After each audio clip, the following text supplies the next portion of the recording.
పరారీలో రోజా ఇన్వెస్టిగేషన్కి డుమ్మా కొట్టిన రోజా. సోషల్ మీడియాలో రోజా టికెట్ కూడా ఈ దెబ్బతో అవుట్ అంటూ రకరకాల వార్తలు, వీడియోలు, షార్ట్లు, కామెంట్లు, పోస్టులు ఇవన్నీ కూడా కొన్ని రోజుల నుంచి నడుస్తూ ఉన్నాయి.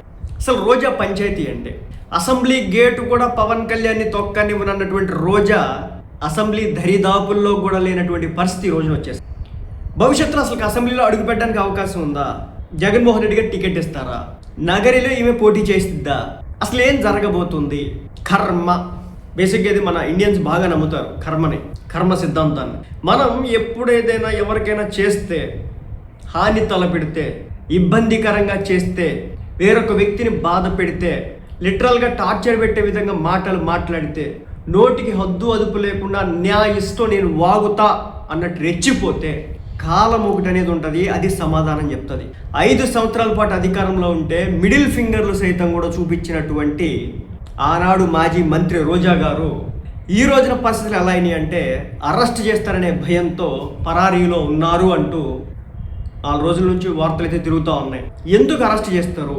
ఎందుకు పోలీసులు నోటీసులు ఇచ్చినారు? ఎందుకు ఎంక్వైరీకి రమ్మన్నారు? ఎందుకు విచారణ జరుగుతోంది అనేది చూసుకుంటే కనుక మనందరికి తెలిసిందే, జగన్మోహన్ రెడ్డి గారి హయాంలో వైసీపీ పార్టీ నాయకులు ఏం చేసినారు, ఎట్లా వ్యవహరించినారు, ఏంది సంగతి, ఎలాంటి కథ నడిచింది అనేది అందరికి కూడా తెలిసిందే. అయితే చెప్పే కదా ఇంతకుముందు కర్మ అనేది, అప్పుడు చేసినటువంటి పనులు ఇప్పుడు గట్టిగా తగులుతూ ఉన్నాయి. నోటికి ఎంత వస్తే అంత మాట్లాడినారు.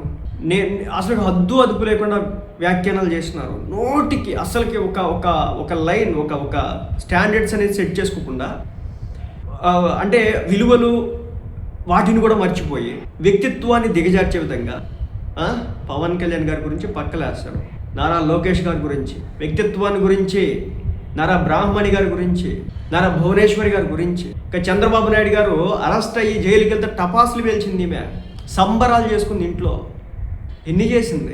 ఈమెకి ఇన్ని ఆస్తులు ఎక్కడి నుంచి వచ్చినాయని, ఎట్లా వచ్చినాయి అని చెప్పేసి అనేక వార్తాపత్రికలు వార్తా కథనాలు సైతం కూడా వేసినారు. వాటన్నిటికి సంబంధించి లెక్కలు తేలాల. ఈమె హయాంలో, ఈమె మంత్రిగా ఉన్నటువంటి టైంలో, ఈమె ఎమ్మెల్యేగా తన నియోజకవర్గంలో చేసినటువంటి పనుల్లో కొన్ని డొల్లతలాలు, కొన్ని కన్నాలు, కొన్ని హోల్స్ ఉన్నట్టుగా తెలుస్తుంది. అందులో భాగంగానే నోటీసులు, విచారణకి హాజరుగమ్మని పిలుపు. మీరు ఇక్కడేం చూడండి, ఎప్పుడైతే వైసీపీ ఓడిపోయిందో హార్డ్లీ ఒక 2 నుంచి 3 సార్లు అనుకుంటా రోజా గారు బయటకు వచ్చి ఏదో మాట్లాడినారు. అధికారంలో ఉన్నప్పుడు ఒక ఫైటర్, ఇంకొక పేరు కూడా ఉంటుంది అనమాట, ఏంది ఇప్పుడు నాకు స్ట్రైక్ కావట్లేదు, ఏదో ఒక స్ట్రాంగ్ నేమ్ అయితే ఉంటుంది అనమాట. అలాంటి ఫైటర్ రోజా గారు ఈ రోజున కంటికి కనిపించకుండా షోలు చేసుకుంటున్నటువంటి పరిస్థితి. ఈమె విమర్శించింది పవన్ కళ్యాణ్ గారిని. సినిమాలు చేసుకుంటూ ఉంటే గత 5 సంవత్సరాలు పవన్ కళ్యాణ్ గారు ఒక పక్క యాక్టివ్ పాలిటిక్స్లో ఉండి ఇంకో పక్క సినిమాలు చేసుకుంటూ ఉన్నాడు. సినిమాలు ఎందుకు చేసుకుంటూ ఉన్నాడు? ఆ రోజు భుక్తి కోసం. పవన్ కళ్యాణ్ గారికి ఏమి లక్షల కోట్ల ఆస్తులు లేవు కదా, అంటే అక్రమ మార్గాల్లో సంపాదించేటటువంటి వ్యవహారాలు లేవు కదా. సో అందుకోసం చెప్పేసి సినిమాలు చేసుకునేవాడు. మనందరికి తెలిసిందే కదా, హరిహర వీరమల్లు, ఉస్తాద్ భగత్, ఈ ఏదైతే ఓజీ, ఈ సినిమాలు ఏదైతే ఉన్నాయో అప్పుడు చేసుకునే సినిమాలు. గవర్నమెంట్లోకి వచ్చిన పెద్ద సినిమాలు చేయాలి, కొత్తగా ఒప్పుకోలేదు కూడా. అలాంటి టైంలో పవన్ కళ్యాణ్ గారు సినిమాలు చేస్తున్నాడని చెప్పేసి ఆయన మీద దుమ్మెత్తిపోసింది ఇదే రోజా గారు. ఒక మంత్రిగా చేసి ఒక 2 సార్లు ఎమ్మెల్యేకి గెలిచినటువంటి ఇదే రోజా గారు ఈ రోజున షోలు చేసుకుంటున్నటువంటి పరిస్థితి. ఆల్మోస్ట్ రాజకీయాల్లో తన యొక్క వ్యవహార శైలి అనేది కనిపించట్లేదు. సో మొత్తానికైతే త్వరలో అరెస్ట్ జరగబోతున్నట్టు తెలుస్తూ ఉంది, నడుస్తూ ఉంది. చూడాలి ఏం జరగబోతుంది.